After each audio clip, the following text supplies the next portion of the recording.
সাত সকালে বড় বিপত্তি কুমারঘাটে। নদী ভাঙনের শিকার হয়ে নদীতে তলিয়ে গেল কুমারঘাট পুরাতন শিববাড়ি এলাকার রাস্তা।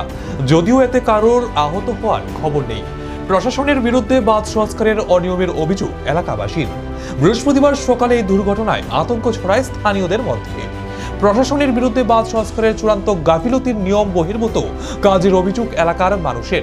কুমারঘাটে নদী গর্ভে তলিয়ে গেল ডবল ইঞ্জিনের উন্নয়নের রাস্তা। বন্ধ হয়ে পড়ল ওই রাস্তার যাতায়াত ব্যবস্থা। কুমারঘাটের দেও নদীর বাঁধের উপর দিয়ে পুরাতন শিববাড়ি যাবার রাস্তা তৈরি করা হয়েছিল অনেক বছর আগেই, কিন্তু বেশ কয়েক বছর ধরে নদীর জলের তোড়ে ক্রমশ ভাঙন দেখা দিতে থাকে ওই বাঁধে। উল্লেখ্য, মাত্র কদিন আগেই ওই বাঁধ সংস্কারের নামে বালির বস্তা ফেলে নিজেদের বীরত্ব জাহির করেছিল প্রশাসন। উপযুক্ত পদ্ধতি মেনে কাজ না হওয়ায় সরকারি সেই অর্থ বর্তমানে পুরোটাই ভেসে গেল নদীর জলে, এমনটাই দাবি করা হচ্ছে এলাকাবাসীর তরফ থেকে। খবর পেয়ে ঘটনাস্থলে পৌঁছায় প্রশাসন এবং জল সম্পদ বিকাশ দপ্তরের আধিকারিকরা।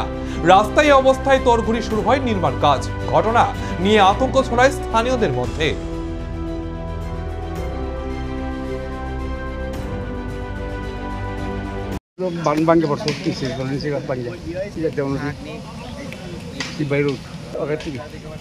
আগে ওই দিয়ে ভাঙছে, আবার ওই দিয়ে ভাঙছে, তারা কাজও করে না।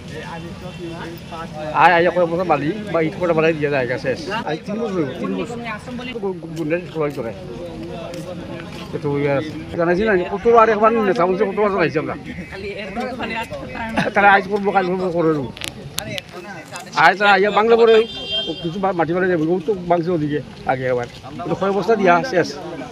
এরপর দিকে কয়েকটা বস্তা দিয়েও তারা শেষ কাজ। রাস্তা হইতো আর আমরা কেমন বাস আমার বাড়ি ঘুরে যাইতেছে বানিয়া।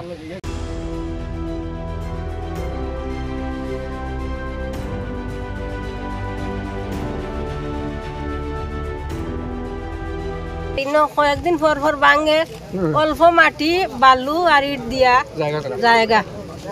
এরপরে এটা পুরো একটা কাজ করে না, এটা বিল হয়ে গেছে। ডেইন দেয় না এদিকে দিয়া বাড়িয়ে করে জল জমি থাকে। ডেইনের টাকা কইব ডেইন আইসে ওই যাইব, এরপরে আর ডেইন হয় না। আর জল জমি থাকে, এই জল লামিয়া দেখুন কোনো আমরা দিকে গিয়া তখন কি জমায় জল জমা হয়ে রয়েছে। ডেইন হয় না, রাস্তার বান্ধের কাজ হয় না, আমরা এদিকে কোনো কাজও হয় না। ওইব হয়, এরপরে আর হয় না। এই অবস্থায় আমরা থাকতাম না। দেখুন যে আমরা থাকার মতন